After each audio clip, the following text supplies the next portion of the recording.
Hi అండి, welcome to mini vlog. చిన్నప్పుడు సంక్రాంతి పండుగ ఎప్పుడొస్తుందా అని ఎదురు చూసేవాళ్ళము. సెలవులిస్తే అమ్మమ్మ వాళ్ళ ఇంటికి వెళ్ళిపోతే అమ్మమ్మ కలిసి మా కోసం చాలా రకాల పిండి వంటలు చేసేవారు. మా మమ్మీ అన్నయ్యలకి నాకు ఇష్టమైన పిండి వంటలన్నీ చేసి పెట్టారు. వీటన్నిటిలోనూ నా ఫేవరెట్ కొబ్బరి లవ్స్ తింటున్నాను.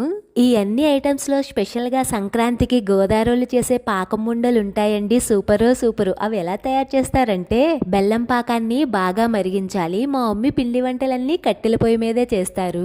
ఇది ఉండపాకం వచ్చిందో లేదో ఇలా కొన్ని వాటర్ లో కొంచెం వేసుకొని చూస్తే ఇలా ఉండవుతుంది. ఈ బెల్లం పాకంలో నువ్వుపప్పు ఇంకా పచ్చి కొబ్బరి వేసి కాసేపు మరగనివ్వాలి. తరువాత అప్పుడే ఆడించిన బియ్య పిండిని దీనిలో వేసి ఉండలు లేకుండా బాగా తిప్పాలి. నిజం చెప్పాలంటే తిప్పడానికి భుజాలు నొప్పొచ్చేస్తాయి. ఇప్పుడు బాగా మరిగిన నూనెలో ఇందాక చేసింది ఉండలుగా చేసుకొని బాగా వేయించుకోవాలి. ఈ పాకుండలను మీ ఏరియాలో ఏమంటారో కామెంట్ సెక్షన్ లో సరదాగా కామెంట్ చేయండి. ప్లీజ్ సబ్స్క్రైబ్ చేయొచ్చు కదా. జై హింద్.